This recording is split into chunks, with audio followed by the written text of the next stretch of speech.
Throughout halls of about 4 seasons lost. In Austin, I saw, pause.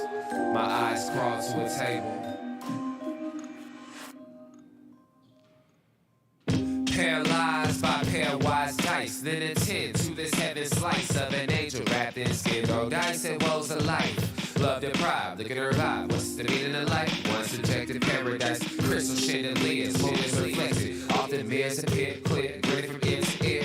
Craving and raining in grain, rekindle the flame. Closer she draws near. Stay there, remove your underwear, shove it somewhere over there. In paradise, we know our purpose. In paradise, we know what our worth is. In paradise, we manifest dreams. In paradise, truth is what you conceive. Hello, everybody, and welcome to this edition. In fact, it is our 80th. Isn't that crazy? Our 80th episode of the Unpopular Hour. Of course, I'm your host, Matt Clark, and I'm excited about the fact that this is our 80th. How many people get to say that? How many people get to say you get 80 episodes? And so I'm excited to have our 80th here. I'm pumped up about it, and I want to appreciate everybody who's helped in making that happen. Of course, Santa Fe Family Life Center, Cutting Up Barbershop, George's Happy Hog, Rococo's, Ned's, Starlight Lounge. I appreciate all of them for allowing me the ability to, or the opportunity to go into their locations and do my remote live streams. And remember, this is a live stream, not a podcast, even though we are in the process of getting that set up. And today I'm coming to you from the Santa Fe Family Life Center. You can't really see the court behind me, guys shooting around, but the bleachers are up and the courts are closed because they're starting on courts 3 and 4. We're resurfacing, making them all nice and pretty and clean for the weekend and the start of this upcoming season. So anyway, just like I said, I want to give a shout out to all the people who have helped me get this going and get this maintained for 80 episodes. And that starts with Collaborative Logic. They helped me set up the whole OBS and my whole systems and got it all set up. And I appreciate everything they've done to get me set up as far as my computer and my live stream needs. If you have any needs, please contact Russell Williford and the people over Collaborative Logic.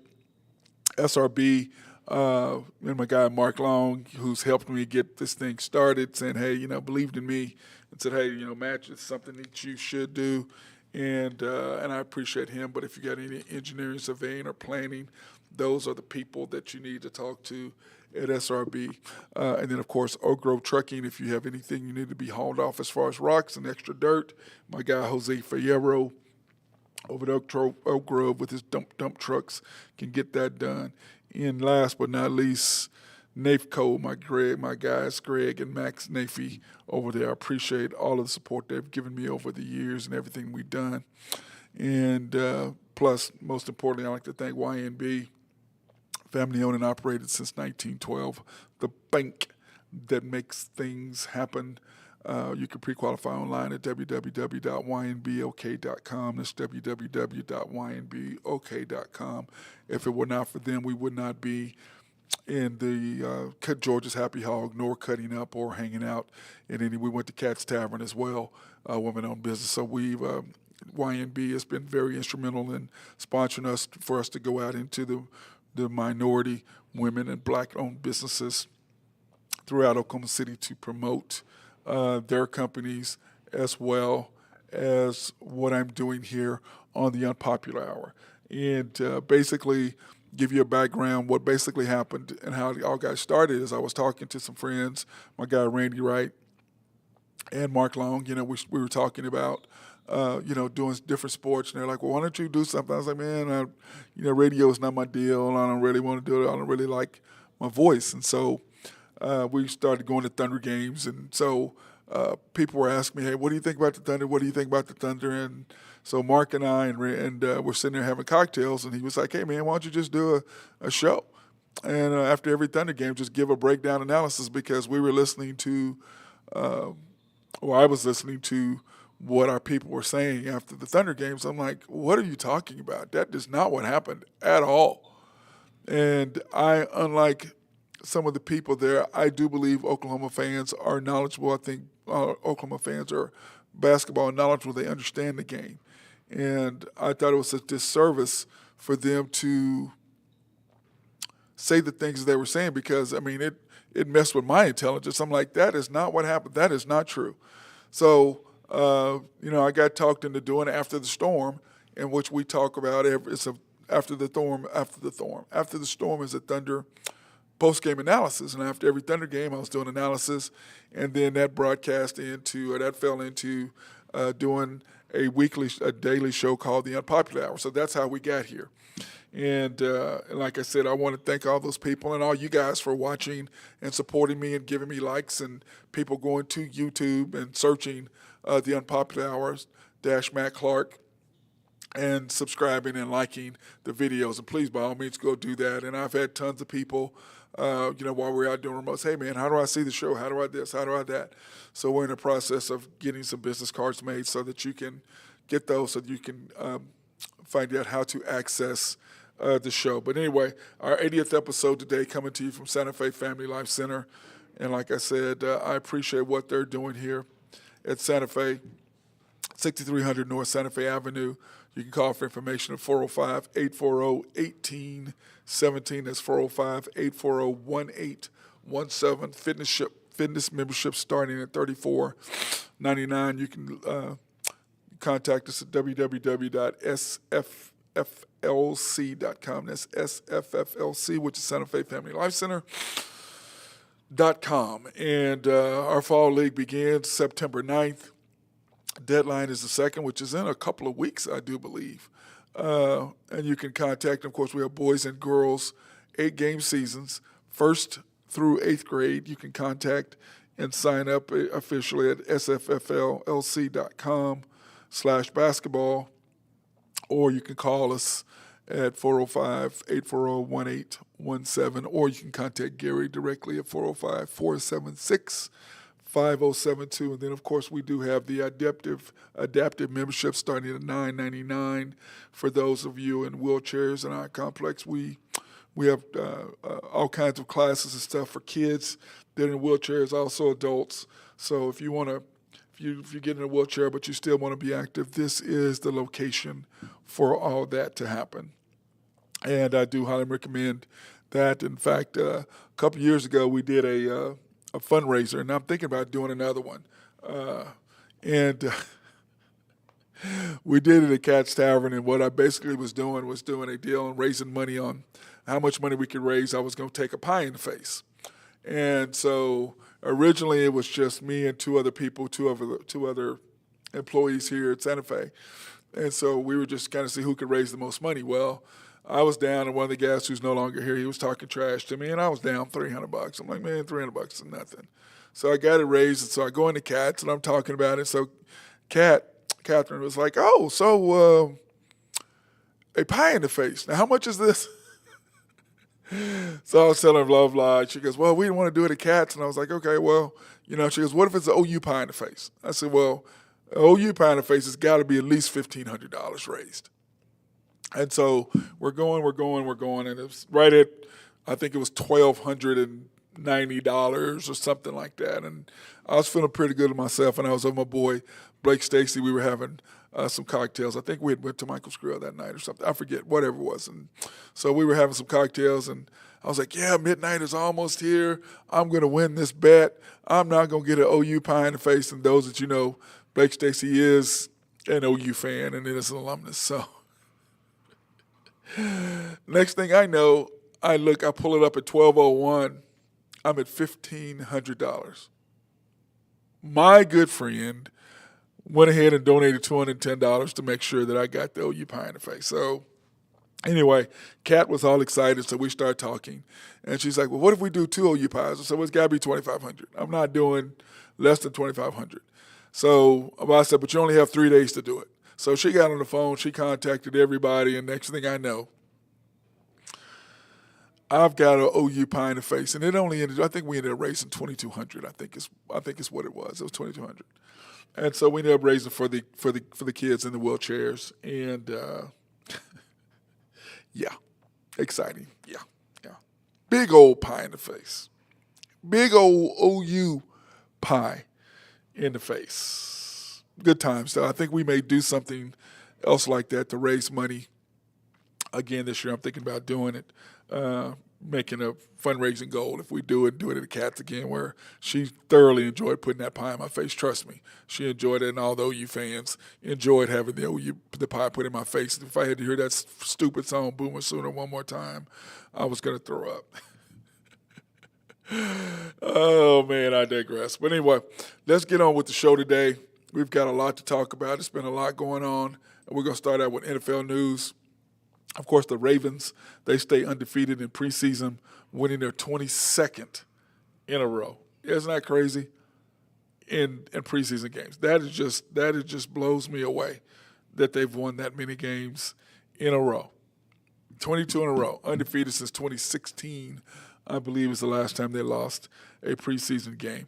And then, of course, you Cowboy fans, this kid, I don't know how the Cowboys ended up with him, but Kevontae Turpin had two returns for touchdowns yesterday against the Chargers, one on a kickoff, one on a punt return. And, of course, the guy being as little as he is, remember, a lot of OU and OSU fans remember him from TCU, which is where he played. So a lot of OU fans and OSU fans will remember him from TCU because he just wore us out and wore our OU out. But, of course, he had some personal issues, some things that he had to deal with that kept him from getting drafted. But clearly he's done his due diligence and has taken advantage of the second chance. And anyway, the Cowboys may have something there because if he could shorten the field by 30, 40 yards, they can make a huge difference to their offense because it's a lot easier to go score if if you've got 50 yards or 40 yards or 55 yards instead of 80 yards to go for a touchdown. Makes a huge difference as far as play calling. The defense has to change the way they play. So that opens up a lot. But anyway, congratulations to that young man coming on the scenes, and no one was sure whether he was going to make the team. But I thought, how the heck is this guy not going to make the team if he's the USFL MVP? He's fast as he is, how could he not make it? And, of course, he did, I think, make it after yesterday. I mean, a kickoff return and a punt return for a touchdown, yeah, that would be your special teams guy for the Dallas Cowboys, and that might help aid them in their upcoming season. Also, Kenny Pickett. I was listening to this guy this morning, and, he's just flip-flops. 1 minute he's talking trash about the Steelers, next minute he's praising them, talking about oh, my God, my man just went blank. Anyway, the coach of the Steelers and how he's never had a losing season. And he goes, how is that the standard? That should be the bar winning. And I'm like, he's all into the Rams. Now, the Rams have a couple good seasons. The first Super Bowl they shouldn't even went to because that was pass interference of the Saints. And then last year they did play well and they did win it, and I cannot take it away from him. They were probably one of the best teams, but I would have liked to see them and the Chiefs instead of them and the Bengals in the Super Bowl. But that being said, for him to talk Mike Tomlin, for him to talk about the Steelers organization and how Mike Tomlin had made a decision, he's got Mitch Trubisky, and yes, he is a transitional quarterback. But yet at the same time, why throw this guy right into the fire? Why not let him sit, wait, get a chance to see the speed of the game, not the preseason game, but the regular season NFL game, the speed of the game. Let him get acquainted with it. Let him look at it. Let him be from the sidelines. Why do you have to throw him in there right away? Yes, you could, but your division is tough. Remember who's in the Steelers division. You have the Bengals, you have the Browns, and you have the Ravens. That's a tough division. So, why throw him out there? Why not just sit back, let the guy take some time, get his feet under him, and if he's going to be your future, sure, there's no problem with that. Just let him take your time, or you can stick him out there right away. For me, I would let him wait, just rest, and just let him watch from the sidelines. I mean, you look at what the Chiefs did with Patrick Mahomes, you kind of tell me he wasn't better than the quarterback in front of him. I would say he was. But the Chiefs took the time with him and said, hey, look, let's ease you into it. Let's see the playbook. Let's see what's happening, and then ease him in there. And I think that if Mitch Trubisky struggles at all, I do believe that he will take over and be the backup from what I've seen. But, of course, this is preseason, not the regular season. What you're going to see from defenses in the preseason compared to the NFL's regular season are not even remotely the same. So, and then, man, the Bills, whew, oh, my God. Sorry, Jose, but they put a spanking on your Broncos. I mean, a beat down on your Broncos on Saturday. I mean, they are really scary. I think that the loss to Kansas City last year, I think, put a bad taste in their mouths, and you can just watch them from what they're doing and the way that they're playing, that they are a very, very, very scary team.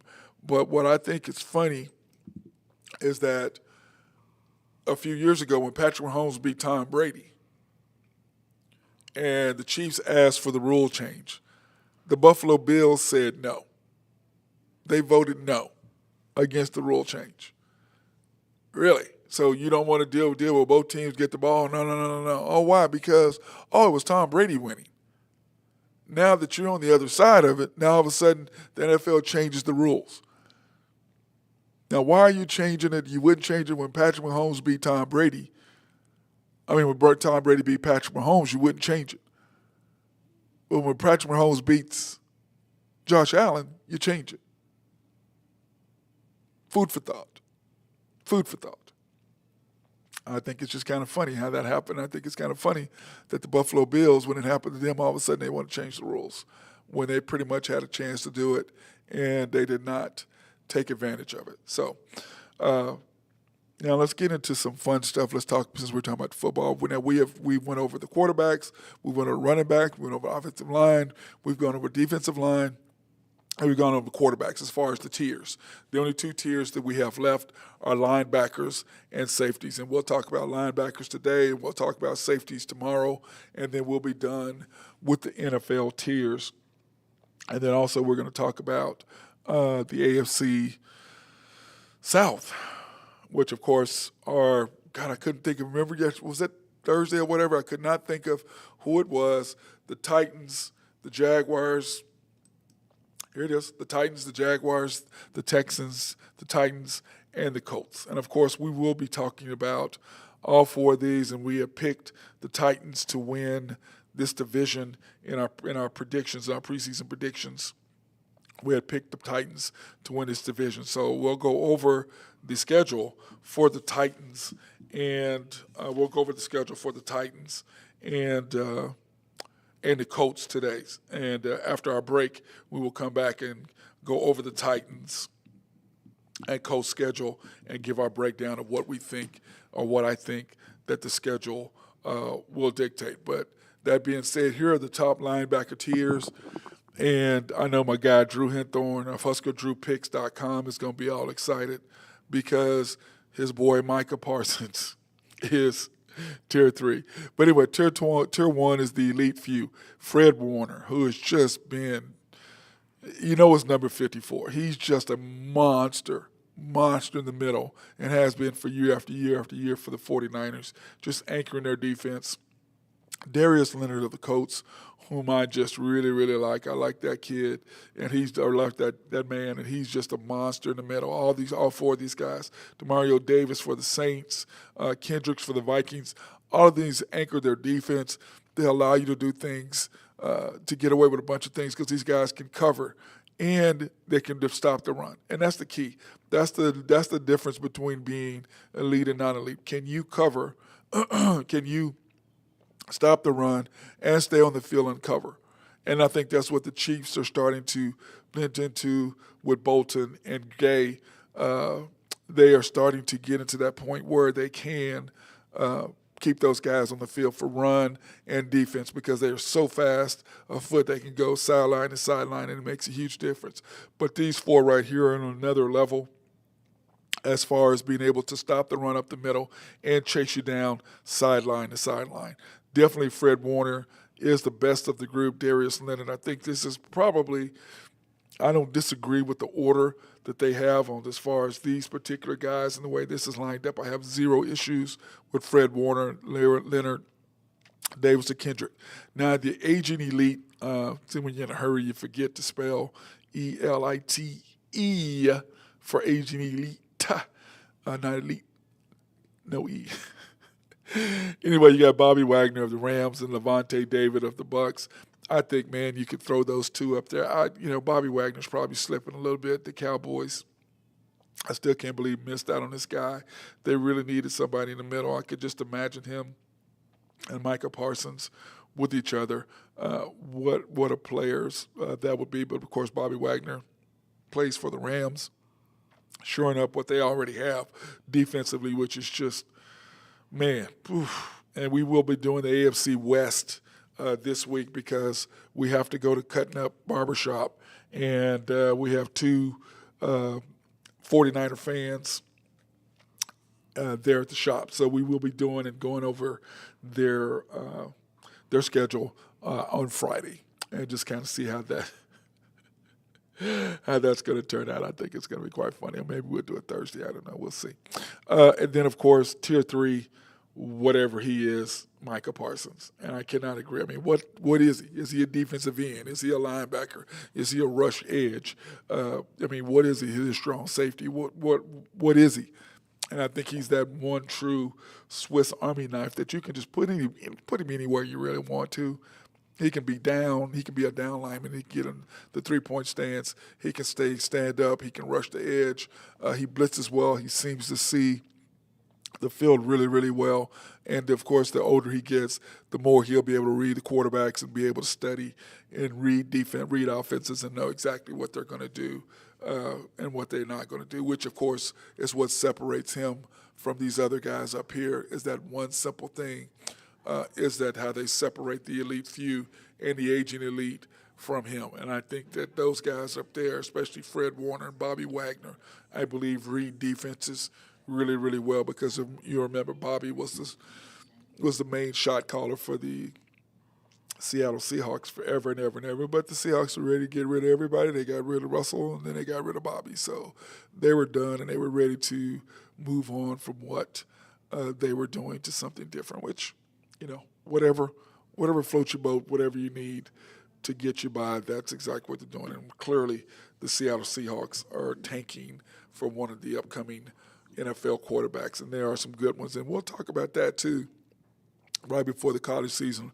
We'll talk about the top quarterbacks coming out of college right now, who are the best, and who do we like and who we think will succeed in the future. But when you look at this group, what an outstanding group of linebackers, and I think the Cowboys are really going to be sorry that they did not get Bobby Wagner. And they have enough cap space, so I don't know why they didn't do it, but, whatever. And I think Bobby would have liked being in Dallas, but he's going to definitely like being with the Rams. I don't think it's necessary that he went down any stretch of the imagination by going with them. So that being said, we're going to take a break from our deal, and we want to thank our sponsors at Collaborative Logic.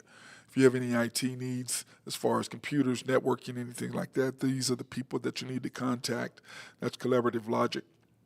You could call them. And, of course, SRB, if you have any engineering, surveying, or planning, these are the guys that love being behind the scenes. Oak Grove Trucking, if you have anything to be hauled off as far as doing construction, road work, and stuff like that, that is the people that you need to holler at. My guy, Jose Fierro there at Oak Grove Trucking. Then, of course, Nafco, Greg, and Max Nafee. And they just do a bunch of different things. So, they really do. And then last but not least, let's talk about my people, because without them, we would not be out going to different locations. And, God, I don't know why I can't find them. There we go. Y&B, family owned and operated since 1912. The bank that makes things happen. In fact, we're going to go do a remote there. We may do that this week. We may go and do a remote there at the bank we need to do that. But anyway, YNB, family owned and operated since 1912, the bank that makes things happen. You can pre-qualify online at www.ynbok.com. That's ynbok.com.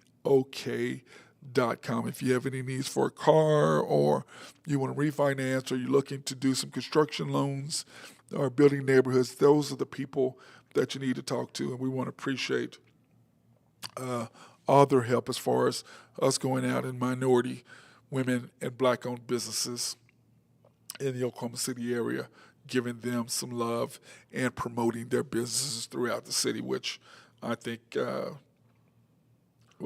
means a lot, for us to be able to do that. And I appreciate them for all of their support, and then all these guys' support, but them coming on as the last group. So that being said, we talked about how we were going to get into the AFC South, which, of course, football is 3 weeks away now, isn't it? Yeah, 2 weeks away right now. So I'm excited. We're 3 weeks away. I guess there's one more game, one more preseason game, and then it's on after that. So, but anyway, I'm excited about football season getting ready to be here, because guess what? When football gets here, that means my favorite sport, basketball, is around the corner and about to start. So I'm excited about that. But anyway, we had picked, let's go back and look who we did. I'm pretty sure we picked playoff predictions.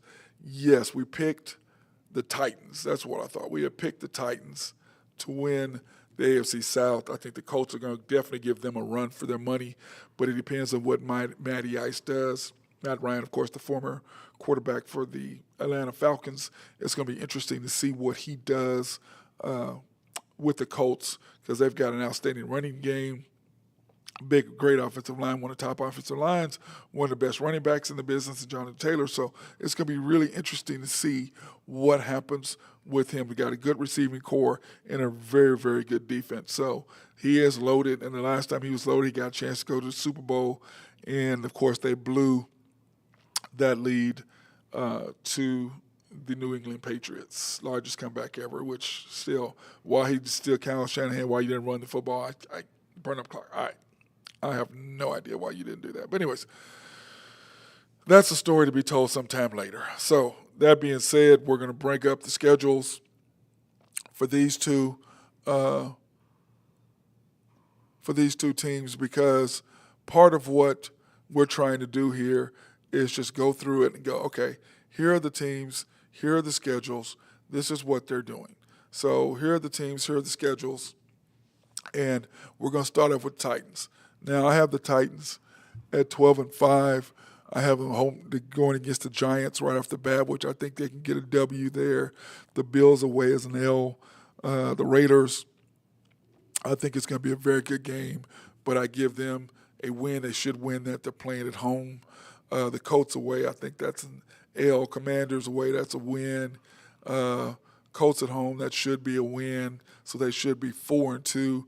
After their first 6 games. The Texans, they should get that. That's 5-2.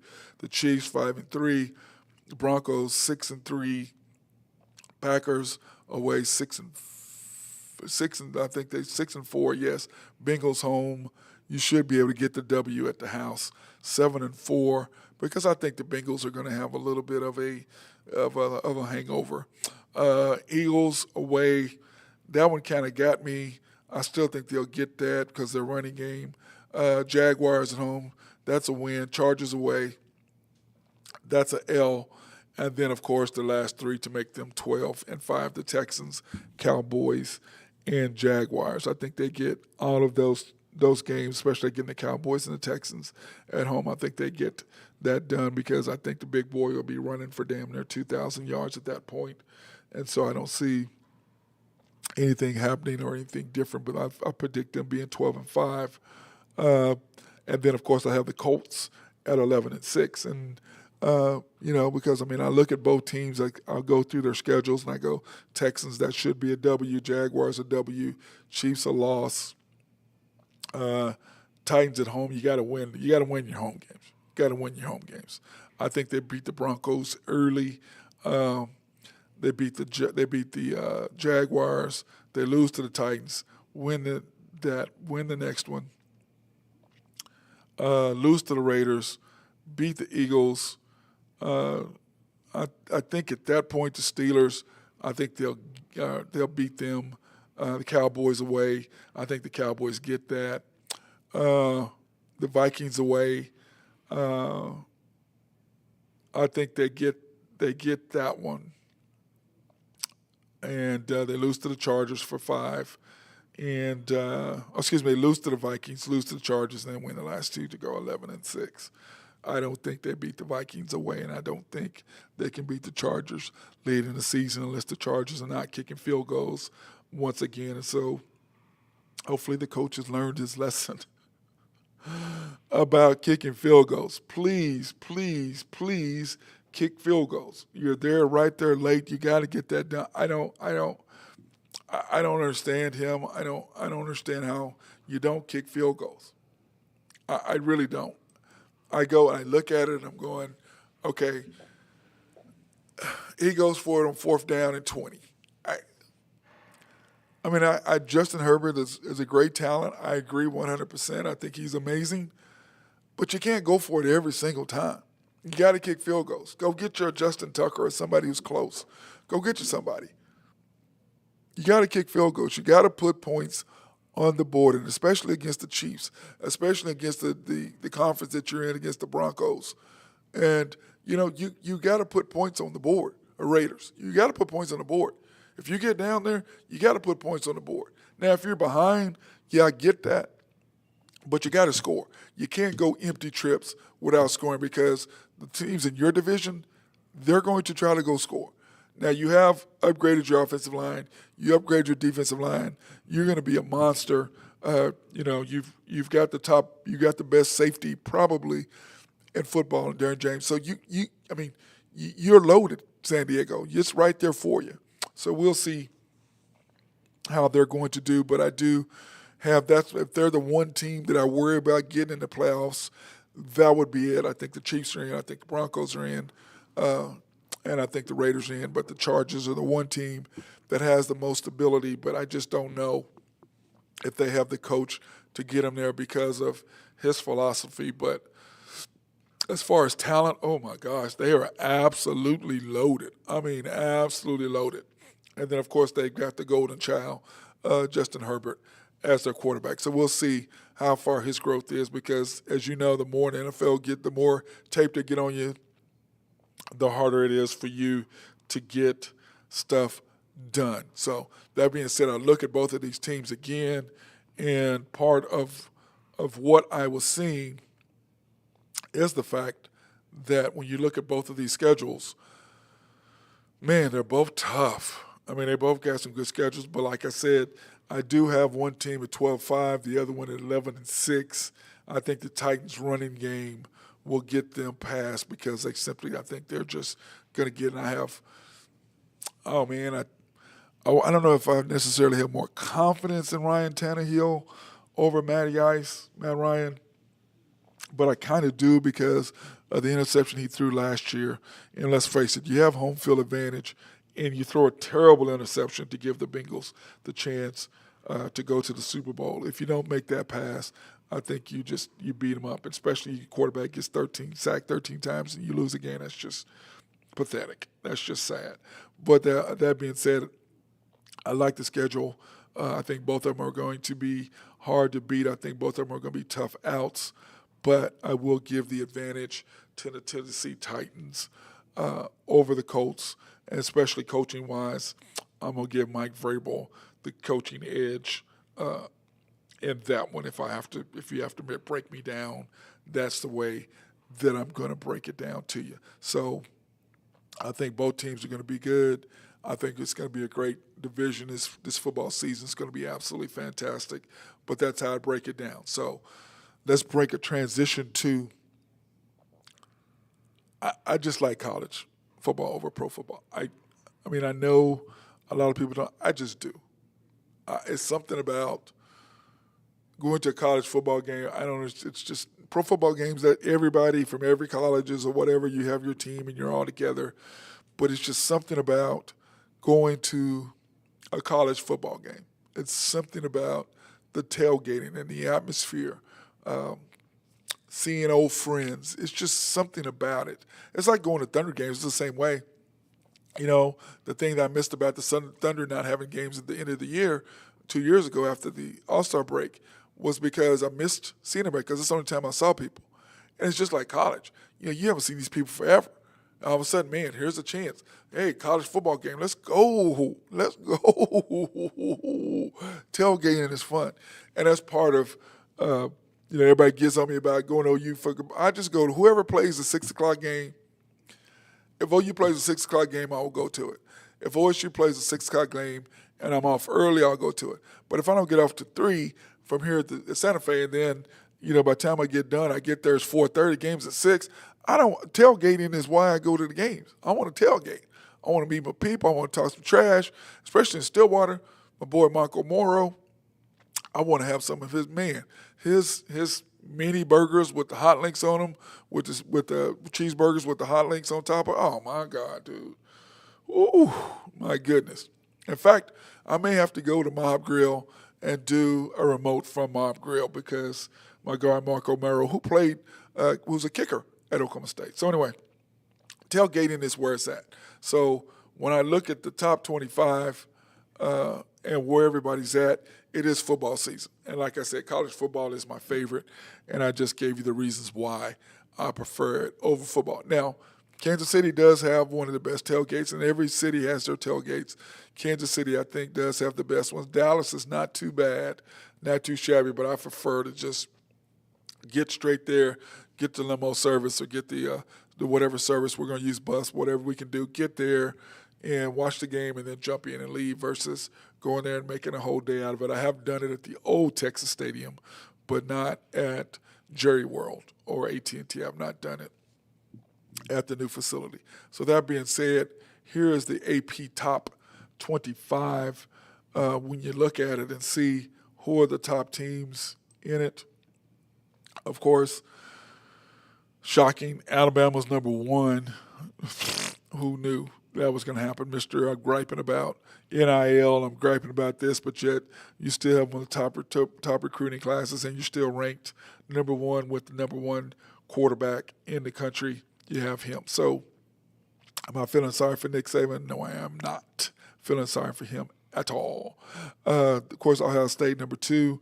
We shall see if they can get past Michigan, which I think they're really interested in getting them some revenge factor of what Michigan did to them last year. But they will be playing at the Shoe this year, so we ought to see. That's going to be a completely different story for Michigan, but we'll see if Jim Harbaugh actually changes his mentality. He actually throws the football versus just run with this receiving core he's got in quarterback. Let's see if he opens up the offense and goes against the grain. Of course, number 3, Georgia, great defense. I think the quarterback's a suspect. I think that he's not as good as Stedman. I think he played pretty well last year. I'm not a fan.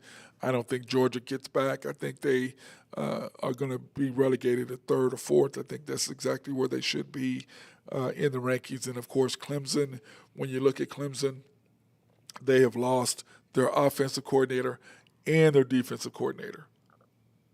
Their offensive coordinator and their defensive coordinator.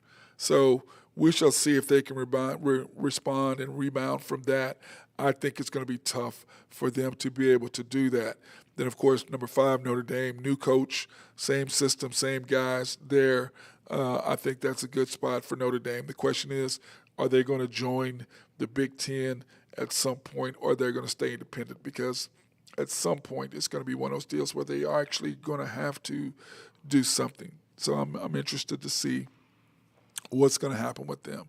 Then, of course, Texas A&M, man, loaded with the recruiting class that they brought in. Boy, oh boy, oh boy, that's going to be interesting to see what Jimbo Fisher does with that group. And if you've never been down there to College Station, it is a crazy group. That 12th man, they get psycho crazy down there. And what a great place to watch a college football game. Of course, since Oklahoma State doesn't play them anymore, have no reason to go down to an A&M game. 7, Utah, they are just Utah is just sneaky. They are who they are year in and year out. They are very, very sneaky. They just crack me up because, I mean, you just look at them, it's like, Utah, the Utes, what, whoa. They're rolling over them, or they're beating them. So it's good to see and watch them and see what happens there. Michigan, like I said, the question is, what is Harbaugh going to do? Number 8, Oklahoma.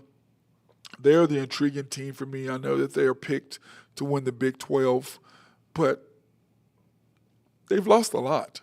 So I think they may struggle early. Their schedule isn't that tough, but we will see who they are when they go to Lincoln to play the Cornhuskers and Casey Thompson. By the way, congratulations to Charles' son. Charles Thompson, former quarterback at OU, his son Casey, who was the quarterback at Texas last year, and they were beating OU until he messed up his thumb, and he has been he is the starting quarterback there at the University of Nebraska, so we shall see. Baylor, number 10, they beat us in a heartbreaking loss. Brad and Linda Livingstone, love y'all both. Livingstone, I love y'all both, but we got to come down there and handle some business with y'all. That's all I got to say about that. We need to take care of some business with Baylor being ahead of us. Oregon, I don't have any love for anything in the Pac-12. I mean, I'm just like, whatever. Okay, Oregon, okay, you're there every year and you're an underachiever, so I have zero love or zero credibility I have for the Pac-12. Then, of course, my Okie State guys, I look at them, and we've got a quarterback coming back. And like I said, I don't know if we're going to have Spencer or Sanders. Who we're going to have? We have Spencer. Boy, we're pretty good. We have Sanders. I don't know what we'll do. But if we can have Spencer, we can have a pretty good record and contend for the Big 12 title again and hopefully get it done this year and not choke. NC State 13 and USC 14. We shall see. Offensively, they're going to be good. We shall see. I still think Lincoln Riley's a couple years away from really having a top 10 team, top 5, but he will get it done. And then, of course, you can just look down the rest of the schedule there. Cincinnati dropped all the way to 23rd after losing just about everybody. Oh, boy, they got a tough road to hold there for Cincinnati. But we shall see if they can respond back and what they can do, because the one thing about teams like that is that you have good coaching, and good coaching is about recruiting. You got to recruit layers, and he does a great job of getting the 2s and 3s, just like Oklahoma State. You get 2s and 3s and you coach them up. And then everybody talks about people leaving and all that and transfer portal. I'm so over all that nonsense. Shut up, all you people who talk about that. Y'all wear me out with that. It's okay for coaches to leave, but a player can't leave. Like I said, you should have one opportunity to go anywhere you want. After that, you got to sit out. After that, you can sit out. Now, if you get to the point where you're going great, and then all of a sudden you want to move and go do something else, fine, you should be able to do that. But one thing you got to remember, football is the one sport that coaching and system matters. Not so much in basketball. It does a little bit. But in football, the system and what you're in and kind of the schemes that your team runs helps or hurts you. How many players have you known who've been outstanding in a particular school or in a particular football NFL team, and they transfer all of a sudden you never hear from them? Because it was the system and the scheme of what they were doing. That's all it was. And so when you look at that, that has a lot to do with it. So football, to me, for those guys who transfer like that, man, like the kid who went from Tulsa, now he's at Ohio State.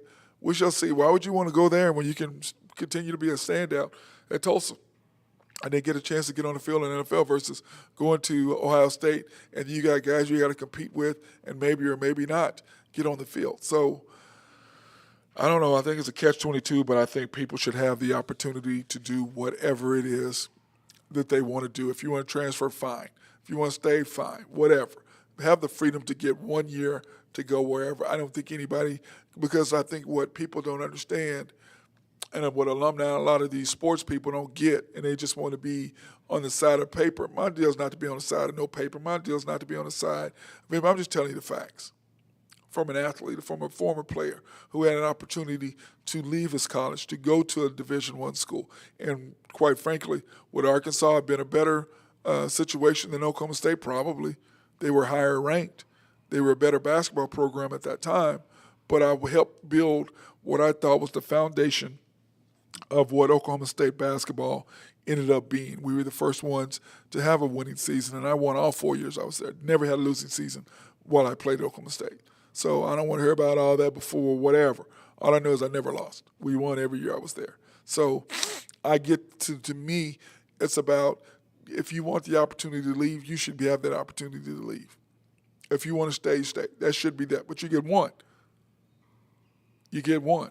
But in football, it's about the system more than it is the athlete. The athlete matters. You can be a superb athlete, but if you get into a system that does not fit your skill set, it's like when I talk to kids when they want, they're getting to high school, they're like, hey, Coach Matt, what do you think I should do?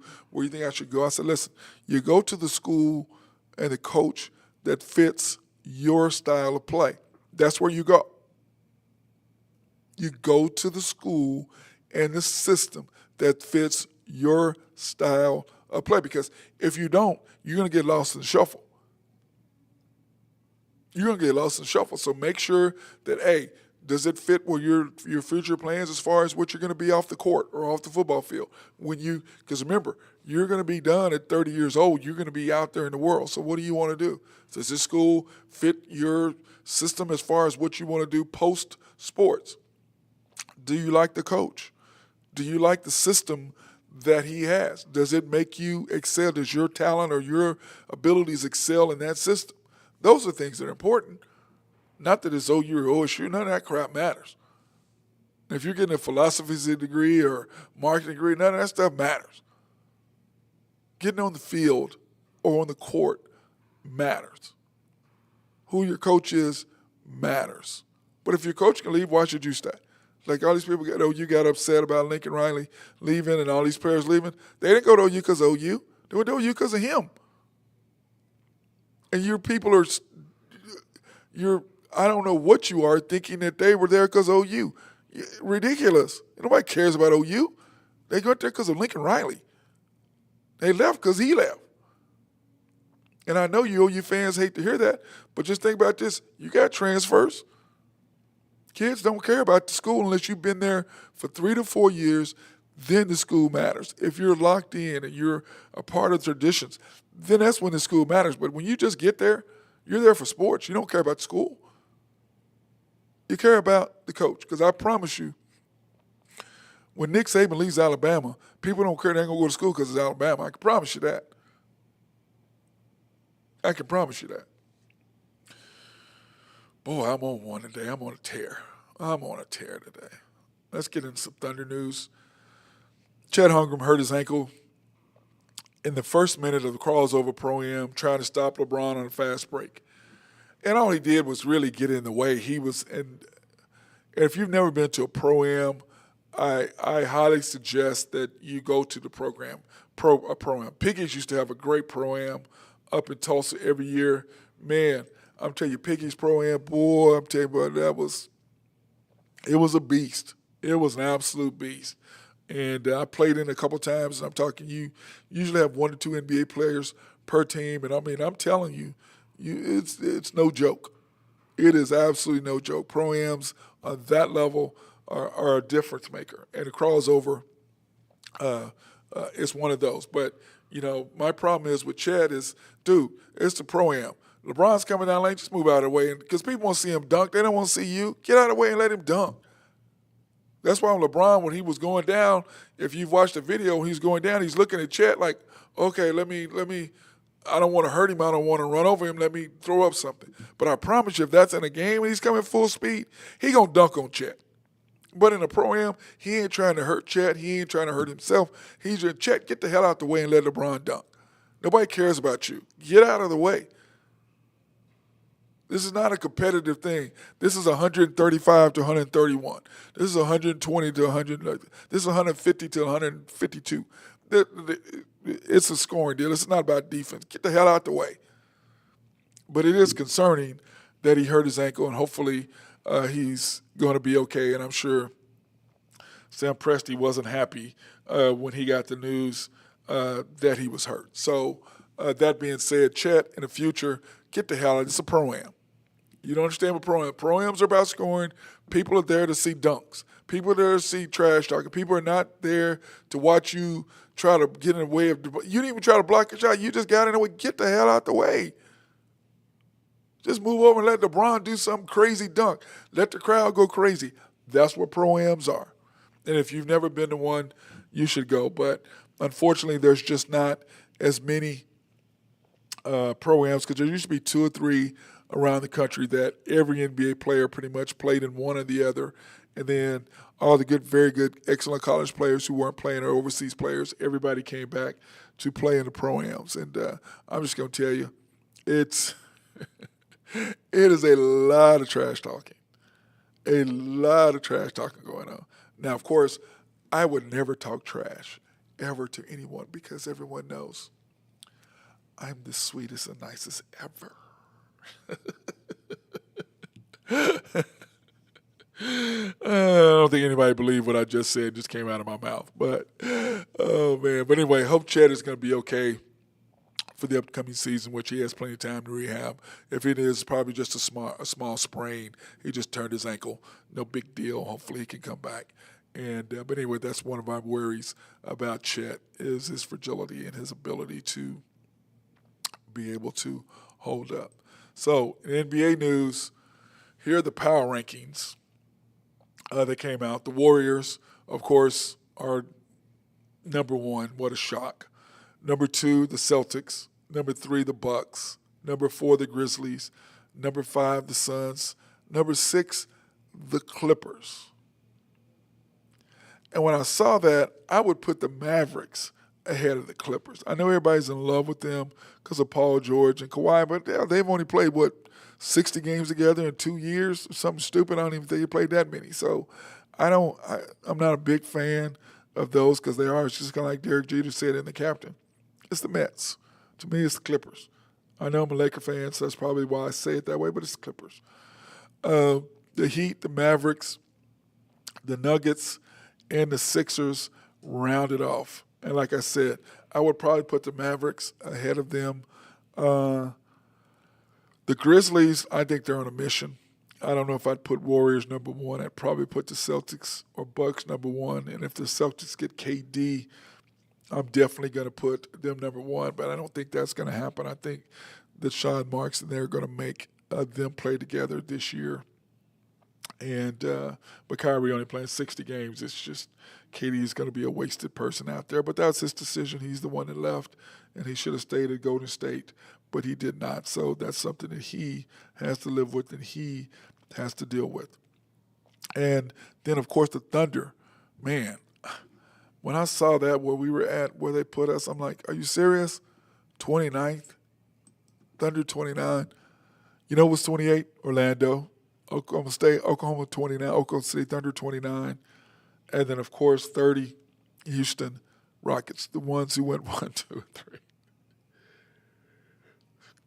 That's the way they have them, 1, 2, and 3, 28, 29th, and 30th. The guys who picked 1, 2, and 3 in the draft, they are 1, 2, and 3, 28, 29th, and 30th in that order. I thought that was kind of humorous, but I think the Thunder are going to be a little bit better than that. I think they're going to surprise people, but, we did go over the schedule. Was that Thursday? Yeah, we went over the schedule Thursday. So I look at it and I'm going, man, I just don't know what the Thunder are going to be able to do. I said 32 wins to 34. I had them at 31 just initially looking at the schedule when it came out, and that's what I had picked. And after I'm going to go over it, I'll go over in detail for Thursday and really get into more in-depth about what I think the Thunder will do this year as far as the schedule is concerned. 31 wins is about right. Remember, 25 and a half is what I projected win total was. 17 was last year, and I picked 27. So this year, I picked 32 to 34. And like I said in my opening deal on Thursday for Thunder Thursdays, here on the Unpopular Hour, I picked us at 31. So right before the season, I'll look into it. On Thursday, I'll probably look at it a little more, really going a little bit more in depth about the schedule and kind of see if there's something I want to tweak more about it. But right before the season, right after I see some preseason games, then I'll really be able to tell you what I see. Because after what I saw the summer schedule, we shall see what comes out. So that being said, I want to thank my guys over here at Santa Fe Family Life Center, 6300 North Santa Fe Avenue, 405-840-1817. Fitness memberships starting at $34.99. You can look online at www.sfflc.com for any information as far as that's concerned. The fall basketball season begins September 9th for boys and girls, 8-game season, 1st through 8th grade, only $350. And, of course, we do have the adaptive memberships available as well. So, please contact them. And then, of course, my guy Drew Henthorn of HuskerDrewPicks.com. HuskerDrewPicks.com. I like the way that sounds, even though I don't like that Husker crap. I like the Drew Picks. He's got the Braves minus 196, Yankees plus 138. He got my Yankees at 138 plus. What? Got them, man. What is the deal with that? Rangers and Twins over 8.5, and the White Sox and the Royals. And we know the Royals are over 8.5, so the Royals aren't very good, but they tend to beat teams that they're not supposed to. But anyway, that's my guy Drew Henthorn of HuskerDrewPicks.com. The Braves minus 196. He loves his Braves. Yankees plus 138. Boy, they need to turn it around and start really getting back in the groove before the season gets over, before the end of the season. Rangers and Twins over. I just got football on my mind, don't I? Rangers and Twins over 8.5. White Sox and Royals over 8.5. So that being said, I want to thank everybody here at Santa Fe Family Life Center. I want to thank everybody out there, all you people who have supported me and all of our sponsors for our 80th episode. 80th. Man, didn't even think it was going to be doing it this long, but I appreciate everybody out there and all of your support and everything you've done as far as helping me reach this milestone. So that being said, everybody be safe out there. Go play some golf.